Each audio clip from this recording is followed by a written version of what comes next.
وحمانت مقالة Lascanood si rasmi uga bilaamay Ololaha Cashuuraha gaadiidka ee loo yaqaan wadda marista ololahan oo ay qayb ka qaadanayaan ciidanka nabadgelyada wadooyinka iyo waliba ciidanka ilaalinta cashuuraha ee gobolka Sool ayaa laga bilaabay xarumo kala duwan mas'uuliyiinta wasaaradda maaliyadda gaar ahaan waaxda cashuuraha bariga ee gobolka Sool ayaa iyagu ka hadlay iyagoo ugu baaqay bulshada waliba gaadiidleyda ku dhaqan magaalada Lascanood inay cashuurtaan gaadiidkooda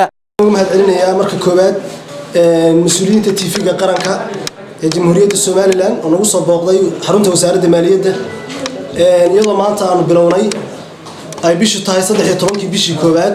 2018 cashuurtii 6 biloodka rawrtigiska gaadiidka oo gobolka si wacan uga socota xarunta wasaaradda cashuuraha bariga iyo kantaroolladaba gaadiidleyda iyo dadka bulshada reer Lascanood waxaan ku wacyigelinaynaa inay si hufan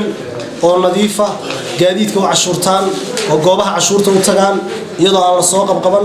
iyagoo aan la soo kaxayn ay goobahaas ka soo xaadiriyaan si nadiif ah si nima cashuurta baabuurtooda u shaqeystaan cashuurta 6 biloodkuna waa cashuuraha faa'iidada dalka ku soo celiya bulshada waxaan rabnaa inaan u sheegno cadayno cashuurta laga qaadayo waa horumarka dalkooda qofka hadduu yahay cashuur bixiye fiican waa qof daryeele fiican oo dalkiisa ah marka cashuur fiican bixisid waa waxa dalkaaga dib ugu soo noqonaya dib u habayn wadooyinka lagu sameeyo wadooyin cusub loo sameeyo dhammaan cashuuraha wasaaradda maaliyaddu ay qaadana waa cashuuraha dalka dib loogu soo celiyo wax loogu qabto marka koowaad bulshada waxaan leenahay taa xooga saara gaar ahaan reer Lascanood waxaan ku soo ciigelinaya marka ay cashuurta si fiican u bixiyaan ayaa waxa ay bixiyaan dalkooda si fiican ugu soo noqonaya hadday cashuurta bixin waayaan ku adkaadaana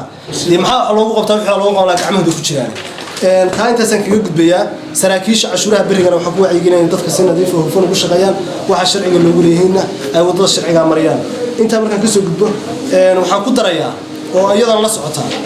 cashuurta liisamada wadida darawaliinta in iyaguna cashuurta liisamadooda kuwa aan liisan lahayn waa loo diiwaan gelinayaa liisan waa loo dalbay oo loo sameeyaa hawlaha guudna waa u diyaar oo u sameeysan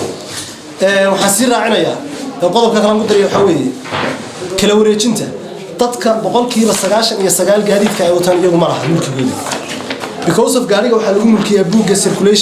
circulation buugga baabuurka dhammaan buugaagtana waxa ku qoran cidii soo dejisay ama cidii ay ka soo iibsadeen ama cidii hore lahayd iyadana waxaan ku wacyigelinaynaa in ay buugaagtooda mulkiyad u sameystaan oo cashuurta kala wareejinta bixiyaan loo kala wareejiyo qof kasta magaciisa iyo sawirkiisa baabuurkiisa ku dhajisto waliba haddii ay si fiican u soo diyaar gareeyaan cashuurta 99% way maqan tahay waxaan u sameeynaa qiimo dhis fiican oo u sameeynaa oo aan ugu kala wareejino si ay mulkiyad ugu yeeshaan buugaagta waxaan kaloo kaga faa'iideysanayaa TV-gan iyadana aan u marinayaa saraakiisha waaxda dhulka cashuuraha bariga aan leeyahay oo bulshada u sheegaya dadka 100% waxa la oran karaa guryaha dhisanaya iyagana qaybta dhiska in ay dhisanayaan hanti aysan lahayn oo kala wareejinta lagu leeyahay